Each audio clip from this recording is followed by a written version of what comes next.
Hello, and welcome to the Wade Borth Podcast. I'm your host, Wade Borth, and in every episode, my goal is to get you to think differently about how money works and ultimately to empower you to take control of your money and your personal financing system. Hello, welcome back to the Wade Borth Podcast. Today I have a good friend of mine, a colleague, and somebody that I've got to know over the last couple of years. It's making huge changes in small businesses. I mean, making a huge impact in the world of small businesses. And the reason why he's doing it is because he takes an approach that's very in line with what we teach here at our office, right? And it's just about taking control, cash and cash flow in our businesses. So I've known Michael Hansen from ProfitMax for a number of years. And I thought it was time today that we talk about his process and strategy, kind of pick his brain a little bit about, why it's so important to control cash flow. Because, in my world and what I teach and what I want people to understand, it's not about assets, it's about cash flow. Because assets in our world assets don't pay the bills. It's cash flow that pays the bills, right? It's cash flow that, can put groceries on your table. And I've had I've had discussions, Michael, and we'll kind of laugh about this as we go along. I've had discussions with farmers that believe that assets are the most important thing. I'm like, hey, that's great, but how are you buying that loaf of bread? You taking in a scoop full of, a 5-gallon bucket full of dirt to buy a loaf of bread? That just doesn't work. So today, welcome, Michael. I appreciate you joining me today for a podcast, and tell the listeners real quick about, what is it you do and what service do you bring to your clients, and, and how to get people to think a little bit differently to be a successful entrepreneur rather than just an entrepreneur. Well, thank you, Wade, and it's an honor to be here. We have a great friendship going back a long way. We work together professionally, and so having a discussion around this is a little bit old hat for you and I, but we will. I'm glad we've decided to do it for the benefit of your listeners. So what does Michael do? What does ProfitMax Professionals do? Bottom line is our ultimate goal is to help entrepreneurs optimize the financial return that they're receiving from their investment of time, energy, money, and risk that they put into their business. And we believe that the primary issue that is holding some entrepreneurs back, some brand new entrepreneurs, some that have been in it a while, and even some veterans, is the way that they're managing their cash flow. So cash flow management, we have found in our experience in the hundreds of clients that we've worked with over the years, is a common denominator is cash flow management skills need boosting up. And we try to take people from where they're at to that next level, wherever that next level is for them. So it's really, because obviously, maybe just give the listeners a little bit more insight to what is it. Your guys' focus is obviously cash flow management, but who is your client? Who's your clientele? Is it just entrepreneurs, or is there a certain industry? I know you work with some real estate people, with small business people, but it doesn't necessarily have to be those areas. It could just be those people that want to take their business from this level, and how do we 5 times it, 10 times it through efficiency? Not just about selling more, it's about being more efficient and selling more of whatever they're doing. Is that fair to say? Very fair, yep. And our primary target, which we work through our sister company, Simple CFO Solutions, is that we provide fractional CFO services for primarily real estate investors. That is our primary avatar that we work with, although the principles that we teach, we have applied to pretty much every type of business out there in the marketplace. So why real estate investors? Not that you have to be real estate investors if they want, and here's a kind of a plug for you. If they say, hey, I want to know more about what Michael does, how do they get a hold of you? What's the contact information? We'll put that in the show notes as well. Yeah, they can always reach out to me. So, as we talk about how cash flow management, again, you're working with your clients, again, they're real estate or whatever business it might be, is it because, well, one thing I know about real estate professionals or people that are real estate investors, there's a lot of money that goes to their hands and a lot of money that they don't ever control, which maybe it's all entrepreneurs, all small businesses have that issue, right? There's just always that case of people having money going through their hands, and it's just about who controls that flow of money. 100% agree. I mean, entrepreneurs in general are exceptional at generating money and generating cash flow in. It's keeping the money that they oftentimes have struggles with. And I also found that there is another common denominator is that there's a very poor relationship with the concept of it takes money to make money, right? That concept, we've heard that a lot. It takes money to make money. Agreed? Right. Yeah, I've heard that many times. But what is born from that is often an excuse to spend money, is really what it is. And so so there is no doubt, let's be very clear, there is no doubt it takes money to make money. We know that. We know that it takes an investment of capital, generally speaking, in a business, both financial and otherwise, to even expect to get a return. But again, that oftentimes is confused with an excuse to spend money. And so what we try and look at is the biggest hurdle that I have found for those entrepreneurs that we work with, which are entrepreneurs that have reached at least some level of success. They're sustaining themselves. They're able to, at least at a basic degree, to be able to support their own lifestyle through their business. And they're really ready to move to that next level. They've done what most entrepreneurs do, and they've kind of used their business like an ATM machine, right? When they need money, they just take money. When they have some money, they put some money in the machine. We help people move to that next level by stopping what I believe is the largest contributor to failure, or to, if nothing else, huge anxiety inside of a business.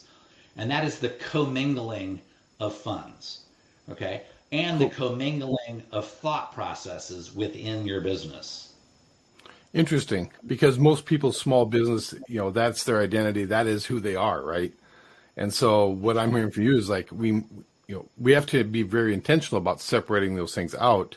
But it's like working for General Electric, right? Just because General Electric has money doesn't mean that the shareholders can take a deposit in their personal savings account. That's a really good analogy. Nelson would have been proud of you for that one. It's similar to the grocery store concept, right? Yeah. Nice. So what I mean by that, there's lots of, the term commingling is not a foreign word to most of our clients, right? In particular, but we believe that there are several types of commingling. The easiest one to understand is the commingling of personal funds with business funds, right? Most people intuitively get that my business is really not an ATM machine. I do need to separate. If I expect to optimize the efficiency of my business, minimize my taxes, I need to have control over and at least understand the difference between personal and business. That's pretty easily understood for most of our clients, right? Correct, yep. What they oftentimes, however, don't have a good grasp on is the commingling between the uses of the cash that's flowing through their business. So what that means is they will often make multiple decisions with a single dollar because they have forgotten that they've already committed that dollar to something else. And that comes from a commingling and a lack of clarity of how do we compartmentalize the uses of the cash that we've created. And so we found that if we can help them compartmentalize it, both in how they think about it through actual visceral learning and moving monies around to a variety of buckets that have rules around those buckets, we find that they, in a very short period of time, really start to understand how money flows through their business, but more importantly, the individual uses of cash, and they start to make better, more prudent decisions with that clarity that comes from that. And that is so powerful. I was actually having a discussion with somebody yesterday just around that idea that money has to flow through your business, your personal life, whatever it is. But very little people understand how much and how quickly it flows through because they've never put up a stop sign for that money to stop, take a look, realize how much is there, and then let it go to where it needs to go. Or, like you said, compartmentalize it to that point where, okay, the money needs to sit here because we're going to be doing X project, or we're going to be buying software, whatever it might be. They might have spent it for, they get $10,000 or $100,000 in their checking account, and then they have 5 different projects that all want to pull on the same $100,000. Right? Is that fair enough to say? Absolutely fair. In fact, they make $150,000 worth of commitment on that $150,000 in most cases. Yeah, the 100,000, right? Yeah, so they make 150,000. 100,000, yes. Yeah, that's yeah. Exactly. Yeah. So, which, and this is what I love about our conversations is that when you first said that to me, I'm like, that is so spot on, because that's why I think it's such a good, what you're teaching and how the infinite banking concept come in, it fits like a hand in glove with what you're teaching, right? I'm not a scarcity mindset saying that, just because I can only earn X amount of dollars doesn't mean I have to spend, less than that, which is obviously prudent. We'll just go earn more money. We'll find another way to earn money. But when the money comes in, it has to be warehoused somewhere. And then when it's warehoused somewhere, then like you said, there's a set of rules around it that you use it, right? If you use the money, that project's got to pay back principal and interest, right? So if a project, and it's such a good fit with the whole, the idea that Nelson taught us about, don't steal the peas from the grocery store. Because like you said, the money comes in, it's just an asset. It's another asset in our business. And then when we use it, we have to use it and be more diligent about the use of that than we are with somebody else's money. And that's what I'm hearing you saying, is that having a set of rules sit around this bucket of money. Yeah. And again, rules might even be a little bit daunting. Remember, we're entrepreneurs, we're visionaries. We don't like constraints in any way, shape, or form. So I like to also, not only do I use rules because I like to be very committed to a set of intentional decisions. So intentionality is really more accurate as to what you're actually doing. So if it softens the blow a little, when we make decisions, rather than have strict rules, we at least want to be intentional about it. I made this decision because I have a commitment to use this bucket of money for this purpose. Yeah. Okay. And if I stray from that, I at least want to, as you said, have a plan to fix and go back to my original intention with that money by lending it back to a separate project, charging an appropriate expense for the use of that money from a different project, just as if it were a completely separate entity or a separate business. Yeah. Well, it's interesting because you're really taking it back to Nelson's, part of the book where he talks about economic value added, right? If we don't account for all the expenses and all the use of our dollars or our assets, then we want to evaluate if that was a good move or not. How do we make an evaluation if that was a smart move to do with our money if we don't apply a value to that money, right? That goes back to the EVA that he talks about in the book. Absolutely. So, in fact, the other similarity that we have when we build out these various, let's call them buckets, right? We use the concept of grandma's envelopes, basically. So you can call them an envelope or a bucket or however you want. But we use grandma's envelopes concepts, which means that when the money comes through the door, we allocate it to each bucket. One of the buckets that we use that's similar to one of the infinite banking concepts that Nelson taught is the concept of a reserve vault, right? And that's the concept of capitalization of our bank. So when we first get started, before we move to the infinite banking concept, we first start very early and very often helping our clients understand the importance of capitalizing their very first branch. And their very first branch in our practice is the reserve vault, right? We want to have minimum 2 to 3 months of operational expenses built up in a very liquid, very available reserve, so that they don't have to worry when they have a hiccup either in their revenue or an unexpected expense comes. They're not going to have that kind of, and we have found that it's very easy if slowly but surely we do that. It very is easily, once we show them that you have capitalized this reserve that you never thought was possible because you were, again, making multiple decisions on the same operational dollars that you have. So therefore you have you don't have any surplus, right? You're always behind the 8 ball. Now you have a surplus. So what did we do? We capitalized your very first source of funds. Yeah. Let's turn that on its head and put turbochargers behind it and introduce you to the infinite banking concept so that you can now put that whole concept to work for you in a much larger way. Yeah, and this is not this is not an idea that is, just, drawn out of whole cloth, right? This is what large businesses do, right? So you're talking about taking somebody from being a small player, a small entrepreneur, and doing what large businesses are doing on a regular, consistent basis, right? You take a look at Walmart, for example. Where do they store a ton of their reserves, their capital? Properly structured life insurance, right? They absolutely do. Banks are the same way. Yep, corporate-owned life insurance, bank-owned life insurance, that's their reserve fund. That's the money that they, like you said, most businesses fail because of poor capitalization. And it's like, where are they storing their money? It's in properly structured policies because it has a lot of advantages. Banks start there because they safe, secure, guaranteed, liquid, and it's got some tax benefits on top of it. Corporations are no different. no different at all. And so they're taking that same idea and applying it. And all you're doing is saying, hey, let's look at what some of the largest corporations, the very successful corporations in this world are doing. And you're just taking it down to the, maybe the smaller entrepreneurial level and saying, these are the habits. It's not the dollar amount that's important. It's the habits. That's a great point, Wade, because sometimes the biggest hurdle is that people don't want to pay attention to these very fundamental, very foundational concepts that have nothing to do with the amount of money. It just happens to do with the thought process, right? Or the commitment or the intentionality. It doesn't matter whether it's $2 million or $20. If you're working with grandma's envelopes, grandma had the same concept, right? I mean, she used the exact same concepts that good money managers use when they're doing that. They have a use and a source of their cash, and they're intentional about using it. And they understand that if I make a decision with this dollar, I can't make another decision with it until I've replaced the dollar. Right. Okay? So and then and then that's by doing that, by the replacing of the dollar, which is the key part. At least that's the part I find hard with some people, is like they want to use the dollar, but they don't want to replace it. They don't want to account for it. They're not evaluating each move on its own and saying, hey, was that a good move for my business, right? I spent $50,000 to do X, and did I get a rate of return on X? Can I afford to pay that $50,000 back plus interest and still show a profit in that move that we made? And it's just about the accounting of it.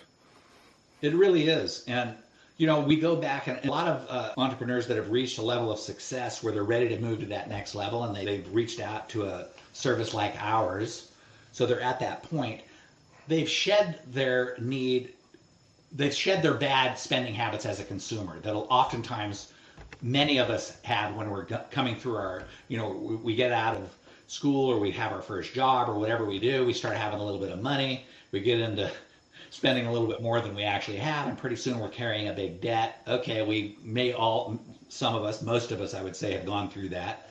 We got through that process. We're now business owners. We've realized some success. We're no longer doing that, but we tend to adopt some of those same similar habits, especially when we're spending our business's money. That's where it becomes an issue, because people are that they would not in a million years write a personal check for something. But the minute that they're able or willing to write one out of their business, they go right back to that, well, it takes money to make money, so here we go, and they write that same check. But they forget it's the same thing if you don't have a control over the amount that's going out, right, for those projects. Even if they're well-intended, they're probably going to help your business, but how many other decisions needed to be made before you free up that use of cash to be able to use it for that purpose? Right? Yeah. It's the term, I don't like to use it because nobody really understands it, but it's the lost opportunity cost, right? The dollar spent today, opportunity cost. A dollar spent today, doesn't give us the ability to spend it for something else in the future that may be way more profitable. But to your point, though, if you do have this separate reserve account, this separate account that you can use for opportunities or chaos, which I always like to phrase for people is like, most people chaoses can be, if you have money, could be our opportunities.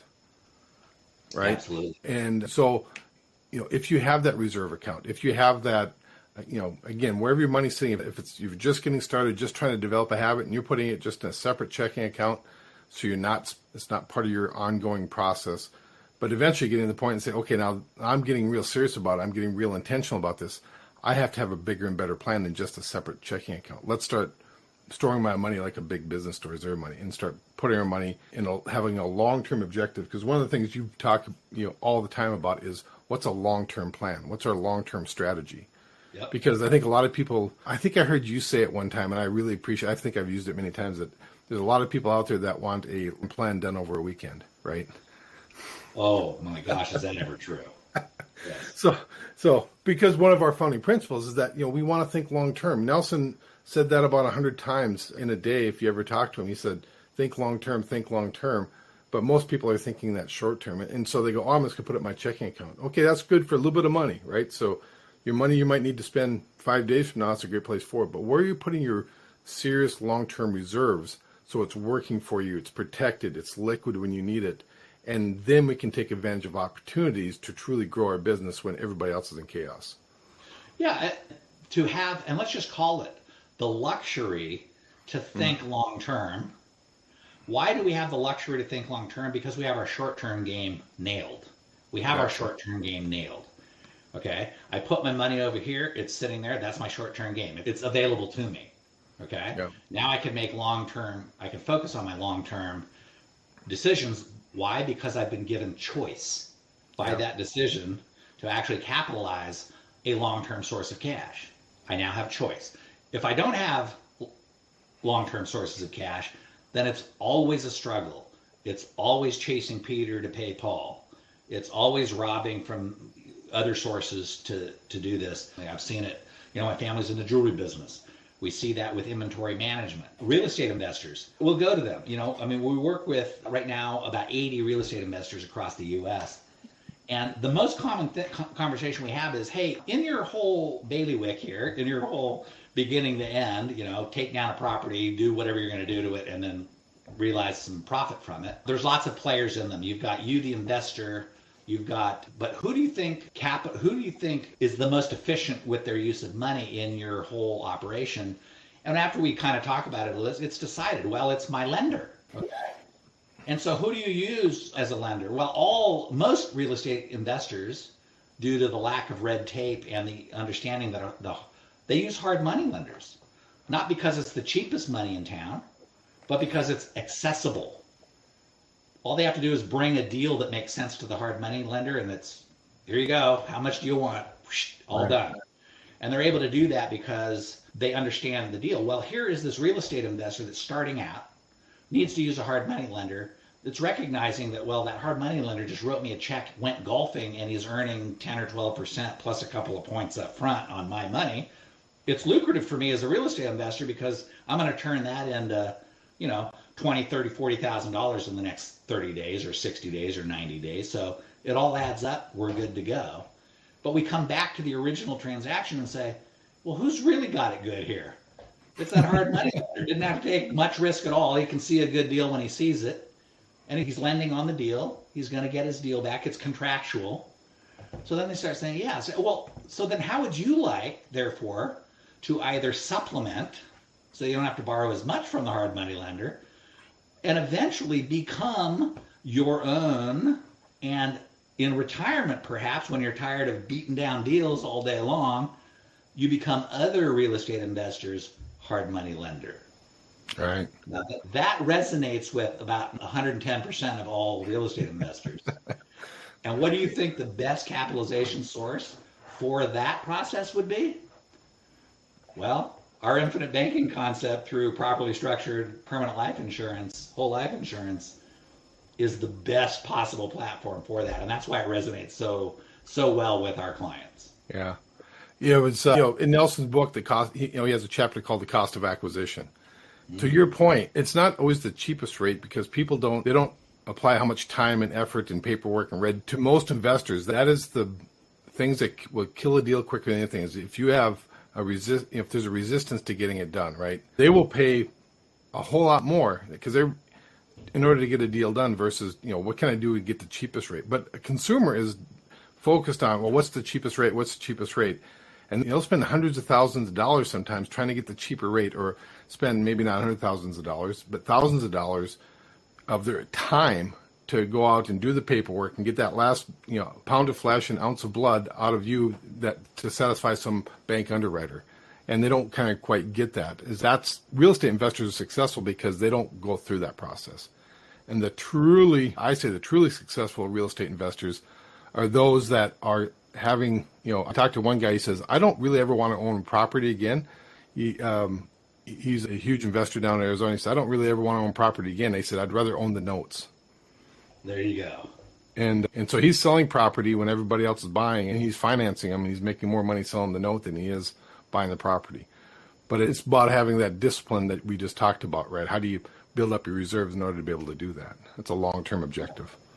So. And the other thing that I want to stress is it's not something that you have to wait to do. No. Okay? Right? Just like we say, we have a pay yourself first concept built into our system as well. listen, if $1,000 comes in, odds are pretty good on a consumer basis. Taking 1,000, how much are you going to pay out? Probably $1,000, right? If you brought in, are you going to use $1,000, whether it's for paying bills or saving or whatever it is? If you brought in 900, you'd do the same, right? And you would adjust for 900. So if we take that other $10 and we do something with it, a little bit starts to go a long way, and then we start to multiply it. We will use percentages of every dime coming in from the top to slowly but surely, people, over the first 30, 60, 90 days, they're amazed. Oh my gosh, I am starting to capitalize my own bank right here in this process. And it just becomes really gratifying for people. Right. Yeah, don't wait for the perfect time. I think that's a huge point. Is like people go, oh, I got to wait for the perfect time to get this done, or I'm going to wait until my next deal. Or the perfect time never comes. And it all starts with, do you want to take your business, your practice, whatever you're doing, from being barely above water because you're spending, for every dollar you bring in, you're spending $1.05, or do you want to truly have a system and a process? No matter where you're at, you're going to grow it bigger and better tomorrow. That's ultimately exactly the next day. I mean, I take my own personal entry into the infinite banking concept is, I did what I call, I think even you helped me name it, as a starter policy, right? Right. I wanted to know, okay, I want to exercise my IBC muscles, so I'm going to do what I know without a shadow of a doubt, in good times and bad. How could I implement this process and just start to understand the mechanics of it? So I did a starter policy. Well, about 100% of everyone that eventually gets it and understands how to use it, what's the first question they ask us, Wade? Well, you know what that is. How can I get more of that, right? Yeah. Or I wish I would have done it more in the past. Yeah, but again, that's easy. We open up another branch. If we've started small, then we probably have even more insurability on ourselves, let alone our spouse, let alone our family members, let alone our key employees, and it just starts to multiply. But the point is, just start with a concept, capitalizing your bank, and you'll take control of the banking function in your life. That's the main thing. Yeah, and having the discipline. And I used rules. You used, what was the word did you use? I liked it, and I should have wrote it down. Just intentionality. So I use intentionality around my financial decisions. So I'm intentional about them. Right? I think that's, if anybody takes anything away from today's podcast, it's that. Be intentional about your dollars. We don't give our dollars enough thought that they deserve. Be intentional about it. Have a purpose for them, and and be jealous about the dollars that you have, because that is, you've traded time, which is one of your most valuable assets, for those dollars. So be jealous about it. Be intentional, and have a plan and a process. And again, you don't have to go to one, because you just have to look around and say, well, what are the people that are wealthy? What are the companies that are successful? What are they doing? And how can we mimic that? And then find elite level coaching. So I'm a practitioner of the IBC concept. Michael, you're a practitioner of the IBC. Always willing to help and have conversations with those that are willing to take the next step and improve their lives and improve their businesses. So thank you so much. I appreciate your insight, because your thoughts about what you do for your clients applies so much to what I try to do for my clients on the IBC side of it, because there's a lot of similarities there. So again, thank you so much for your time and your thoughts, and we'll be seeing you around. You bet, Wade. Thanks. Great to be here. Take care. Bye-bye. Bye-bye. If you're enjoying this podcast, or know anyone else that might be interested, please be sure to hit the subscribe button, and please leave a review. This will help this podcast reach and help more people by ranking higher in searches, and ultimately help more people get out of financial bondage. And don't be afraid to share this podcast with your friends and family, as we can be easily found on Apple Podcasts and Spotify.